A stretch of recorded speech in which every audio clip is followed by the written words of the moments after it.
I said, you were Yes. putting the warm colours.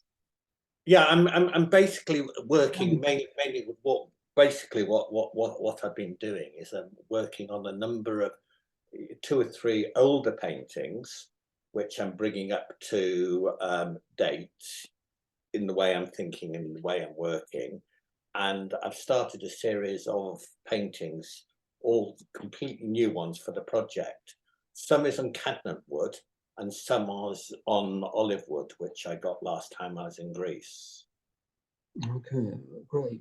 And the basic philosophy behind it is there's a tree and I get it sanded, or I sand it, get it sliced up and everything, and use the organic shape. And within the organic shape, I then either do some drawing or paint directly on it, trying to think about the actual situation of the tree and where the tree was or where the tree could have been. And I just sketch and let something evolve. And then I start to compose very much with colour, thinking about complementary, thinking about harmonious, how, you know, one colour works on another colour, and just looking at the painting behind you, how you've played the yellow against the 2 different types of blue and violet, and the way you played the red on top of that glowing yellow-green. And then you've got the complementary, the orange going. So it's very much trying to also thinking in terms of working from an underneath colour up to surface colours. Yeah, I mean, I think that's whereas my layering is much more sort of fractured, I think, you know. Yeah. So that some of the colour shows through in the gaps, you know, if you know what I mean. Yeah. Well, yeah, I mean, the work I'm doing now, I mean, I'm working 3 different reds on top of each other. And I'm breaking the underneath, I'm letting the underneath red come through. Great. In areas. And sometimes I'll break that red into another area, depending. And sometimes I'll do a harmonious colour next door, you know, go into yellow. And sometimes I'll play with the complementary. Okay. And where they go into another colour, where they go into another colour, is that kind of blurry? Or I think when I was in the studio, you know, a couple of weeks ago, it looked like it was quite hard edged, you know, like you'd have one block, you know, and like following the contours of the wood in a way. But do they blur a bit more? Yeah, they're blurring more. Some you know, I mean, you know, one thing I've always think that's important in art, you know, as in conversation, as in anything, is opposites. So I mean, yes, you have some blurring, and you can have a blurred area against the more defined area, and you can within one block, like I will literally sort of, I was putting a sort of kind of yellow green on top of a mauve. So it's quite, the yellow green is quite strong at the top, and it gradually fades into nothing. So the violet's coming actually through. All right, it's really interesting. I'm looking forward to seeing, you know, to looking at that in detail actually. And for instance, there's one picture I'm really struggling with, because it was a piece of wood which had an oval area inside, which I've actually used various metal leaves in, with one little shape which I'm going to actually paint. I'm not sure of colour, which could look like a fig, it could look like anything, but it's a kind of fairly acute angle.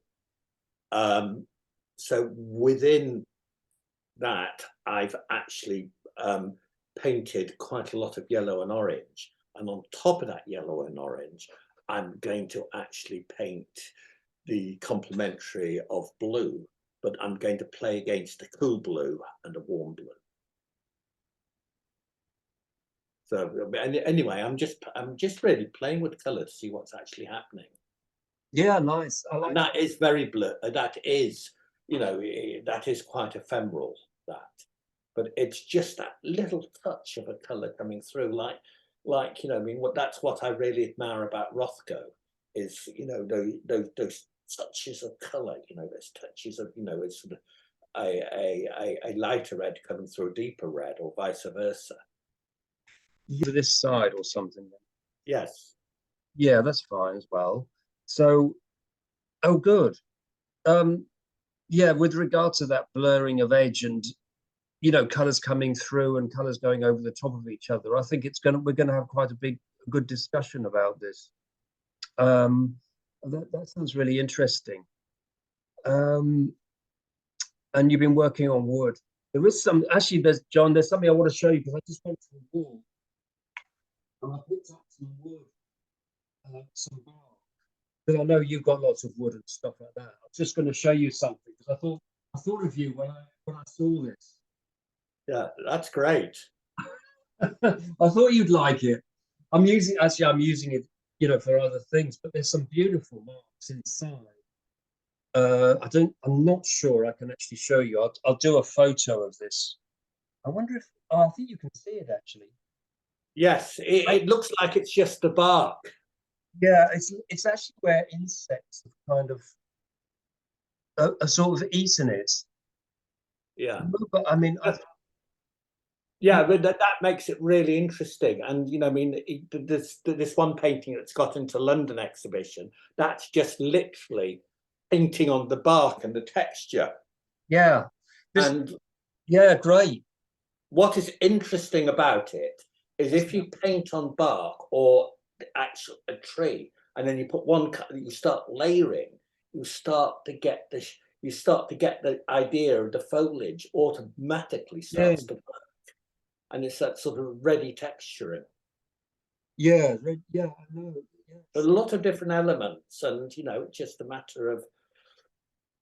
If I got a problem with painting, I always tend to resolve it through kind of more figurative means. I'm less confident about resolving it through abstract. Yeah, okay, that's interesting. Yeah, because I know, I mean, in some ways it's like a literal figuration, isn't it? What you're doing, working on the wood. It's sort of very direct. It's because it's not really looking at it. It's actually working on top of it. Actually being part of it. Yes. Which I think is really interesting. I think that's And one thing I've actually done is, because I'm painting, I mean, I'll get the word, I'll draw quite freely on it and play around with the shapes, the idea, the direction, and then I'll put gold or some kind of metal leaf on it. And then one of the problems I was finding is if I wanted to put a light yellow or a red, sometimes the color of the wood would sink through. So I've resolved that problem partly by actually working very thickly with the paint, but also painting white acrylic on and then painting the oil on top of the white acrylic.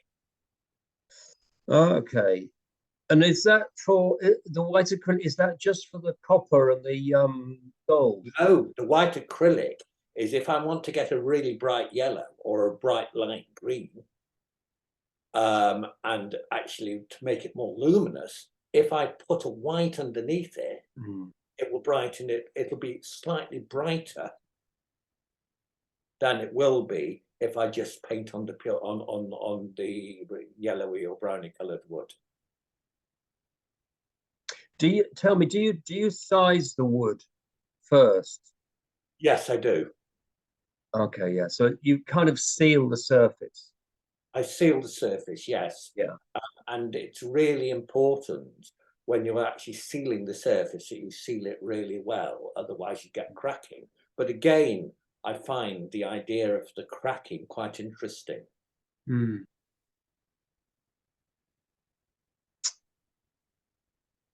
Sounds, yeah, it sounds good. Yeah, okay.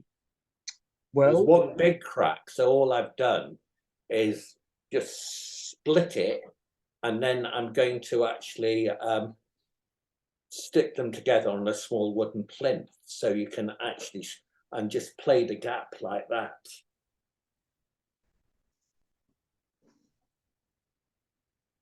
Okay. So there are different golds in there. Yeah. And depending on where I put it, it'll change. So I'm going to get the colours to actually relate. Now, that is going to be on a plinth like that, because it's split like that. That's how it's split, because I dried it too quickly. But I can actually play with that. See, if I stick it like that.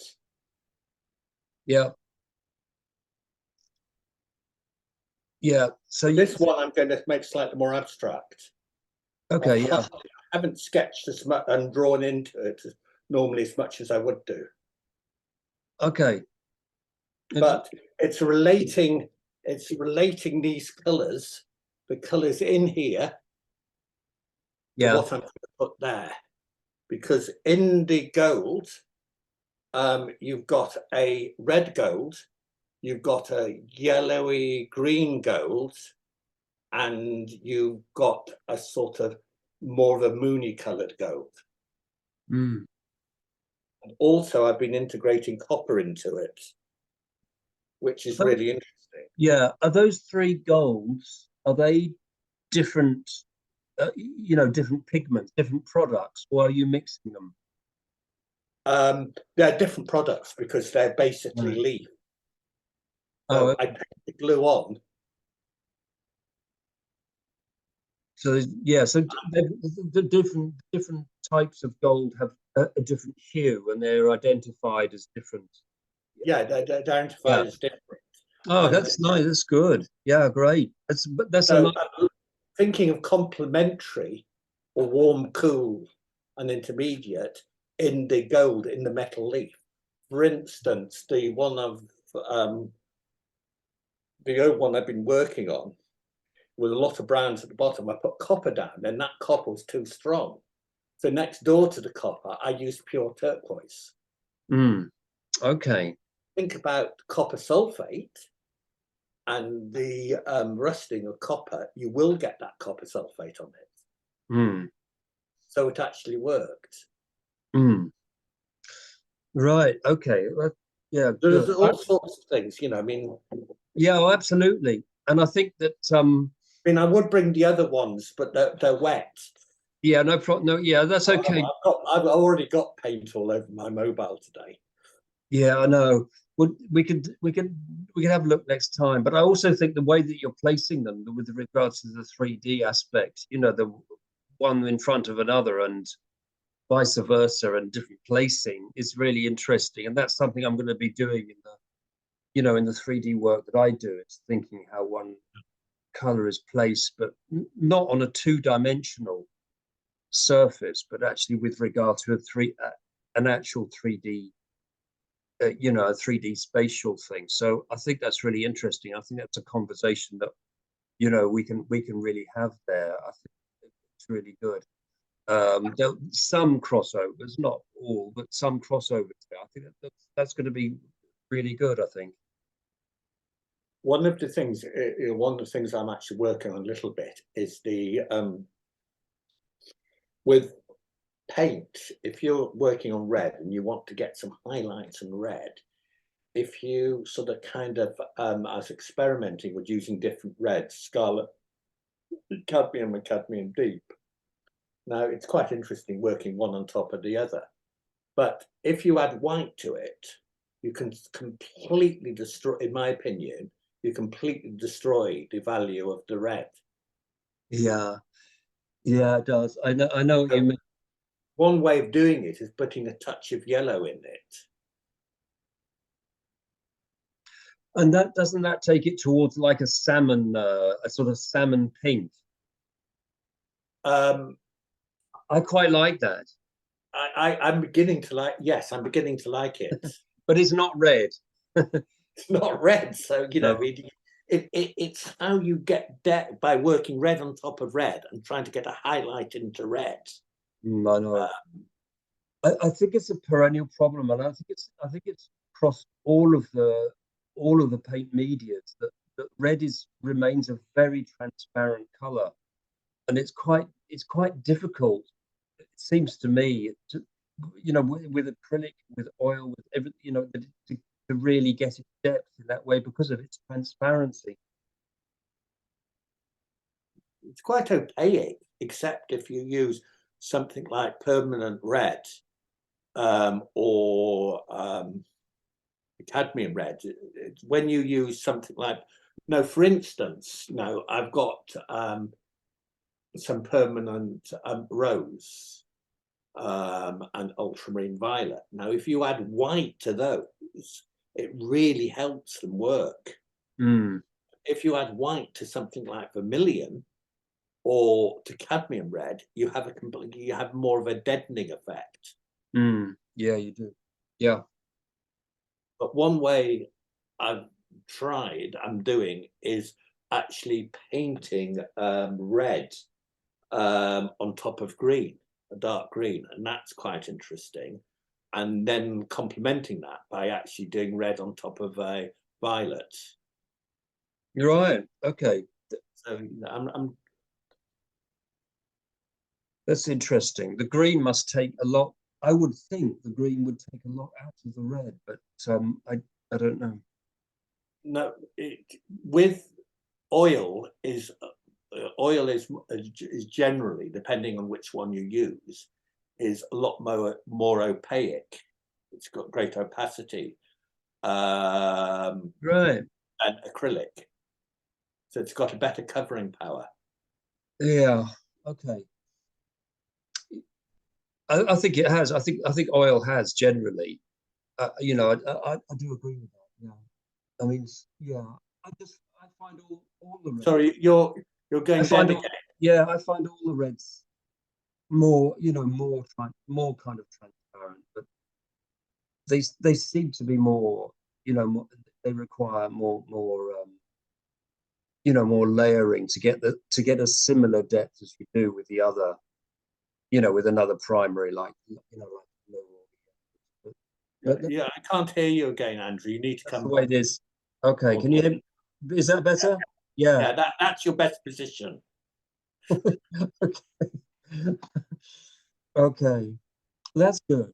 All right, John. Well, that's great. So I'm going to ask you a question now. With when you're actually painting, you're to a certain extent how do you start? How do you do you know what you're painting at the beginning? Do you know what direction it's going to go in, or do you start to have an idea of maybe 3 or 4 colors which you're going to work with, and then do you let it just evolve? I just let it evolve, John. I mean, my start offs are really very haphazard, and there's no set formula. And it's always very exciting because you've got the white primed, canvas, and I mean, it's really putting down one color. They're usually the yellows, very much lighter colors as a base layer, and some of the fluorescents as well as base layers, and that's really where I start from. And then there's, once you've got an area of color down, it's that kind of Georges Braque thing. Once you put something down there, and you're going to go for something over there which is going to kind of have a dialogue with it, and that's really how I set off. So sometimes it's following on from an idea from the last time, but sometimes I think, I'll try and do something different in this one. So it's quite haphazard, but yeah, so as simple as that. But it's formulaic in a way because I don't. Andrew, can you come more? Yeah, because it's quite, in some ways, it's quite formulaic because I don't lose many paintings. I don't lose many. Sorry, I'm losing you again. I could usually get something, out of them. So they usually, it's a sort of system that works quite well.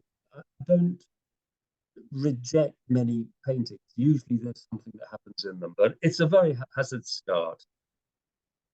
But yeah, so that's how it goes. Yeah. No. I think I think it's interesting because I think we're going to learn from each other. Yeah, I think it's good because I mean, not many. No, one interesting thing. Now I've been told I do it, and I think you're doing it. One of the ways we actually work and the way we compose an image is through color. yeah. Oh, So absolutely, it's definitely. composing through color, and that's something which when teaching we never really talk about. Yeah, that's it. I mean, I You talk totally about agree, John. composition, balanced composition, but we're sort of kind of breaking away from that step of a composition and say, right, we can try that color there, that there, and then we just sort of Yeah, work it through. yeah, I totally agree. I totally agree, and I think that I think that's really interesting part of our dialogue, and it's gonna. I think the more we can expose that through the work and through our project discussing it, the better. So I think I totally agree. I think it's really exciting. So Yeah, we're just about to finish. I think it's been a really useful discussion. yeah, it has, yeah. Okay, that's great. So I'll see. Well, we'll speak next week, maybe. Oh yeah, or before we can speak a bit later if you like. No problem. Yeah. Okay, that's great. Okay, John. Okay, thanks, Kate. Bye. Bye. Bye.